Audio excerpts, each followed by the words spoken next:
Because of my landslide election victory, the United States avoided the catastrophic energy collapse which befell every European nation that pursued the Green New Scam, perhaps the greatest hoax in history.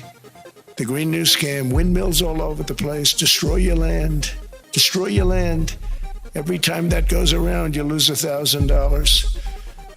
You're supposed to make money with energy, not lose money. Here in Europe, we've seen the fate that the radical left tried to impose on America. They tried very hard. Germany now generates 22% less electricity than it did in 2017. And it's not the current chancellor's fault. He's solving the problem. He's going to do a great job. But what they did before he got there, I guess that's why he got there. And electricity prices are 64% higher. The United Kingdom produces just 1/3 of the total energy from all sources that it did in 1999. Think of that, 1/3. And they're sitting on top of the North Sea, one of the greatest reserves anywhere in the world, but they don't use it. And that's one reason why their energy has reached catastrophically low levels with equally high prices. High prices, very low levels. Think of that, 1/3. And you're sitting on top of the North Sea, and they like to say, well, you know, that's depleted. It's not depleted. It's got 500 years. They haven't even found the oil. The North Sea is incredible. They don't let anybody drill. Environmentally, they don't let them drill. They make it impossible for the oil companies to go. They take 92% of the revenues. So the oil companies say, we can't do it. They came to see me. Is there anything you can do? I want Europe to do great. I want UK to do great. They're sitting on one of the greatest energy sources in the world, and they don't use it. In fact, their electricity prices have soared 139%. There are windmills all over Europe. There are windmills all over the place. And they are losers. One thing I've noticed is that the more windmills a country has, the more money that country loses and the worse that country is doing. China makes almost all of the windmills. And yet I haven't been able to find any wind farms in China. Did you ever think of that? It's a good way of looking at it. They're smart. China's very smart. They make them, they sell them for a fortune. They sell them to the stupid people that buy them. But they don't use them themselves. They put up a couple of big wind farms, but they don't use them. They just put them up to show people what they could look like. They don't spin. They don't do anything. They use a thing called coal, mostly. China goes with the coal. They go with oil and gas. They're starting to look at nuclear a little bit.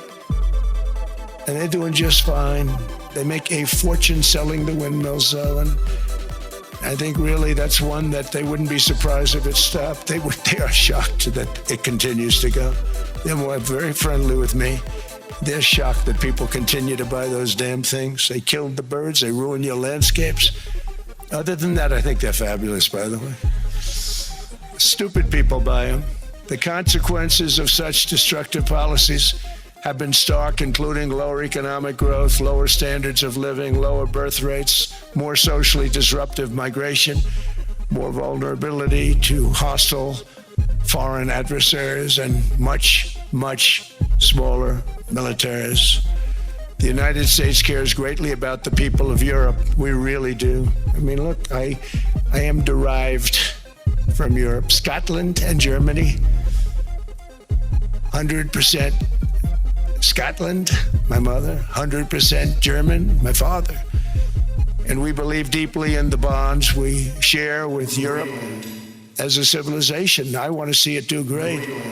That's why issues like energy, trade, immigration, and economic growth must be central concerns to anyone who wants to see a strong and united West. Because Europe and those countries have to do their thing. They have to get out of the culture that they've created over the last 10 years. It's horrible what they're doing to themselves. They're destroying themselves. It's beautiful, beautiful places. We want strong allies, not seriously weakened ones. We want Europe to be strong. Ultimately, these are matters of national security and perhaps no current issue, makes the situation more clear than what's currently going on with Greenland. Would you like me to say a few words of Greenland?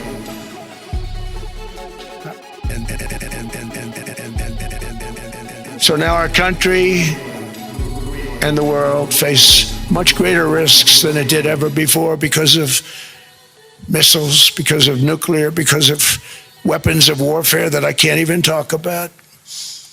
2 weeks ago, they saw weapons that nobody ever heard of. They weren't able to fire one shot at us. They said, what happened? Everything was discombobulated.